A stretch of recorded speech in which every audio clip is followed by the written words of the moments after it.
Entonces, vale la pena que te guste mucho a lo que te dedicas, porque te va a pedir todo.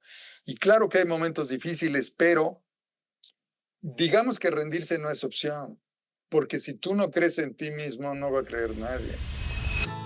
Hay personas que dedican su vida a crear cosas nuevas y hay otras que la dedican a cuidar la memoria de lo que ya existe. Hoy, en Tú Puedes, Fin de la Historia, tengo una conversación muy distinta y especial, porque pocas veces conocemos a alguien cuya pasión sea preservar la historia.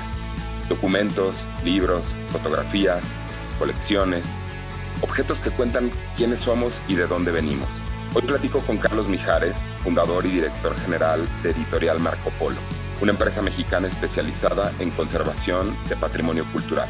Y aunque podrías pensar que esta conversación es solamente sobre archivos históricos, en realidad terminamos hablando de mucho más, de emprender, de pasión, de construir algo durante casi 40 años, de hacer las cosas bien, de no rendirte cuando el camino se pone difícil y de cómo una pasión auténtica puede terminar convirtiéndose en el proyecto de toda una vida. Carlos comparte historias increíbles, desde haber tenido frente a él el Acta de Independencia de México hasta la carta de renuncia de Porfirio Díaz.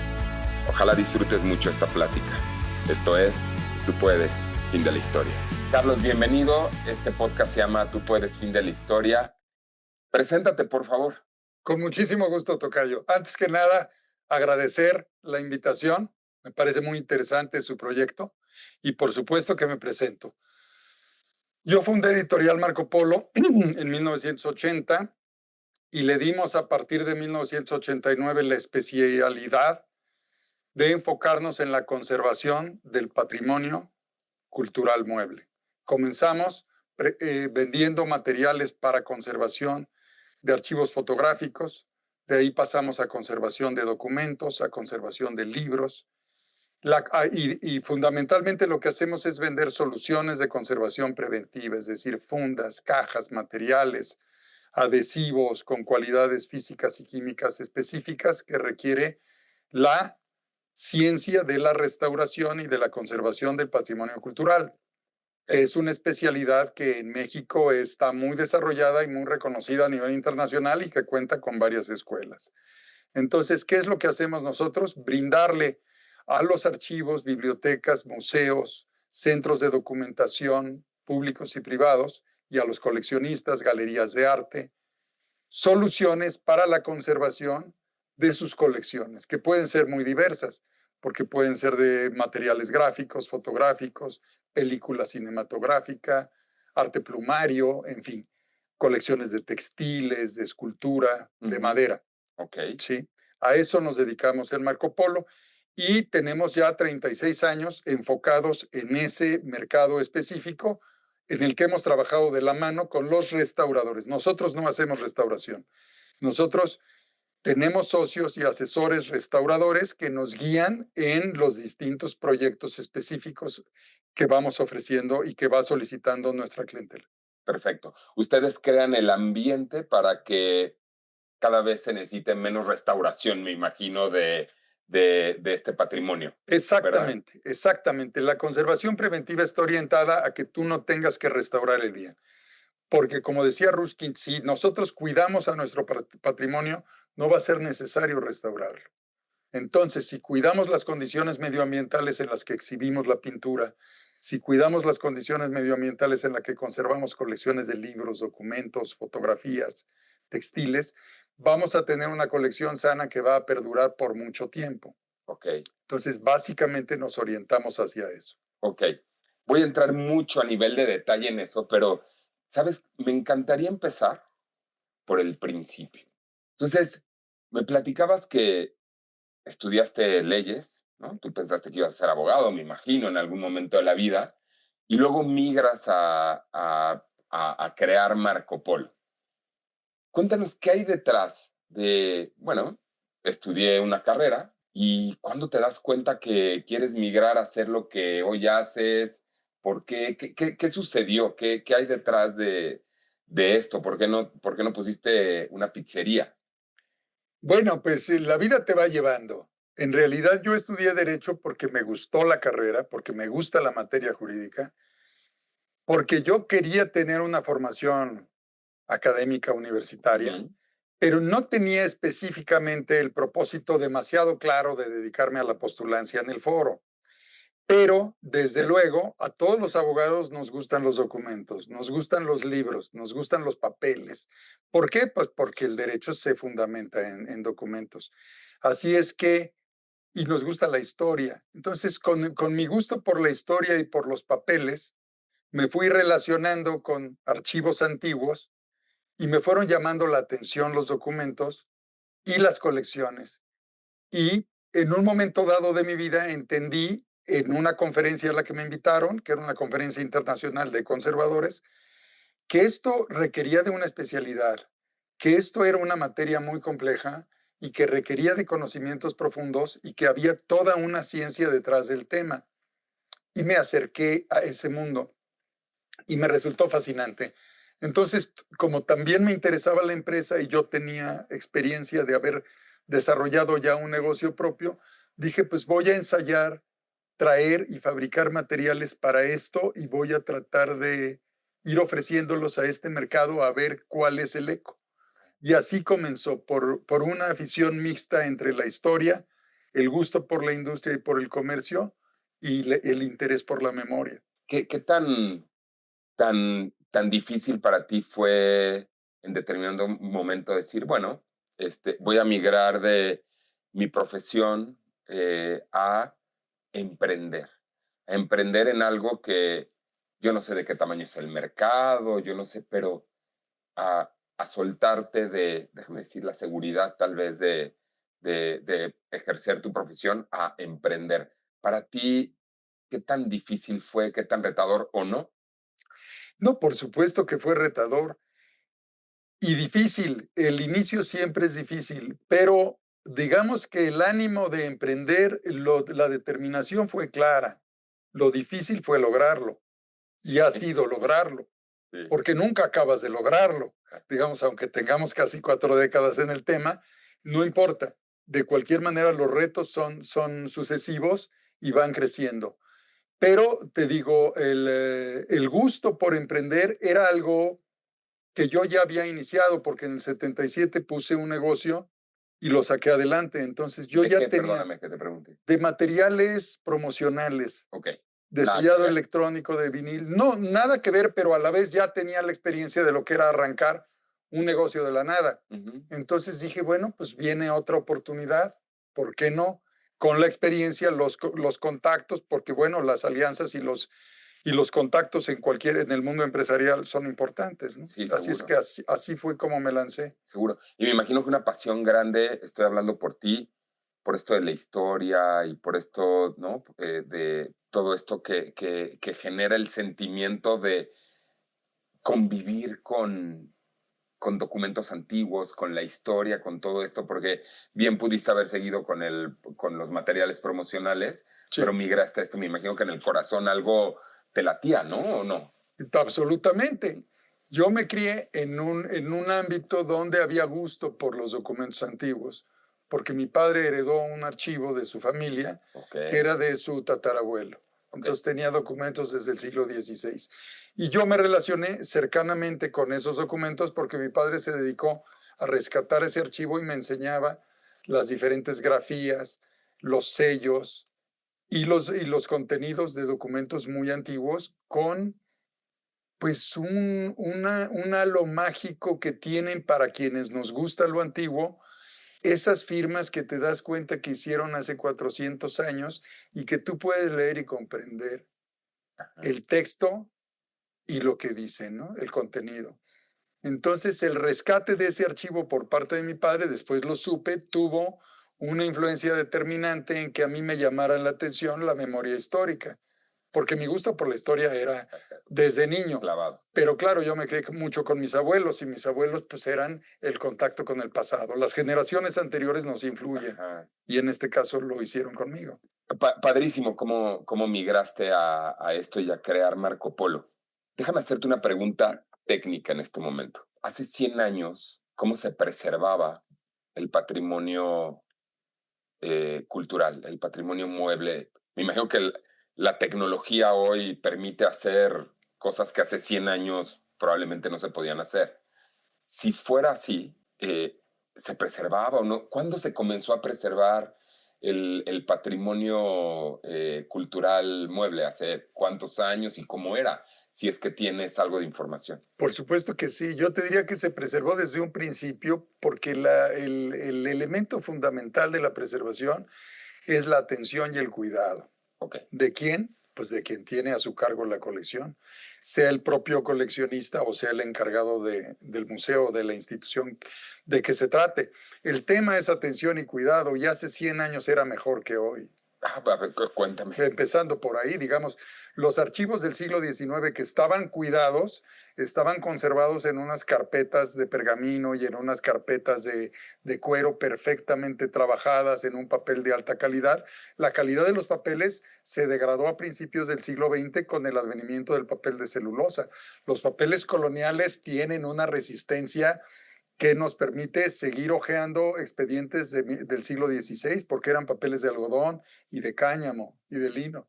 No se deshacen. No se deshacen, son fibras largas, son papeles muy resistentes, en fin.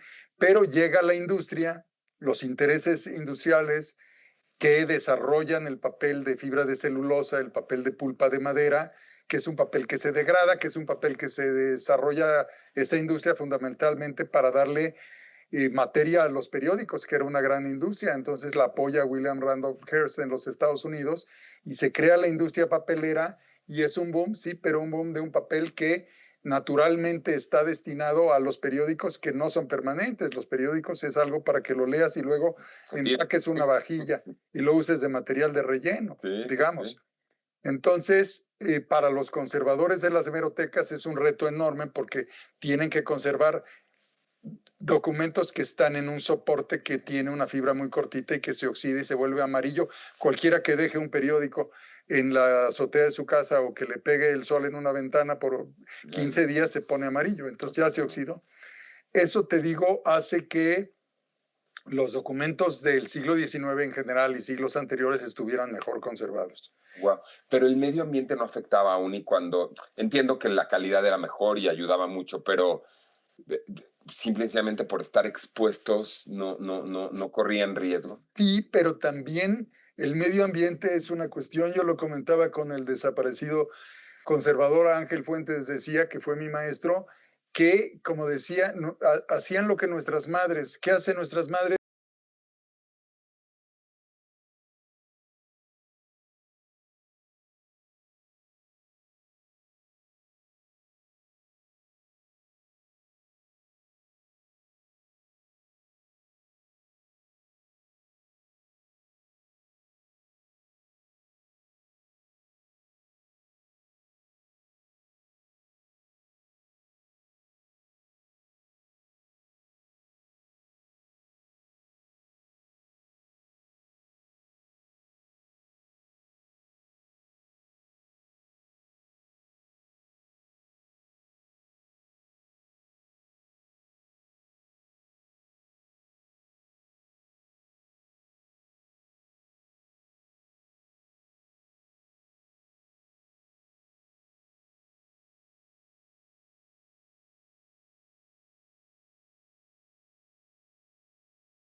Y siempre tiene que ver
a equipamientos en Centro y Sudamérica.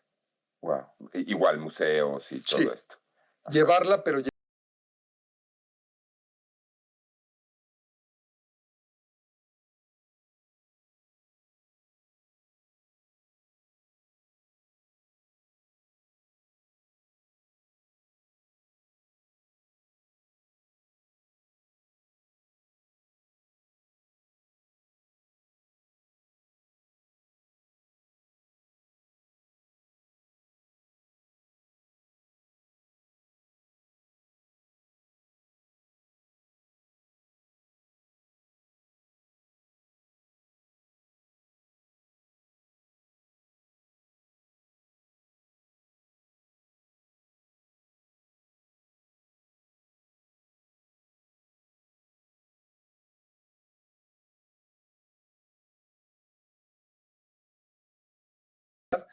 y muchos hongos, en fin. Y al revés,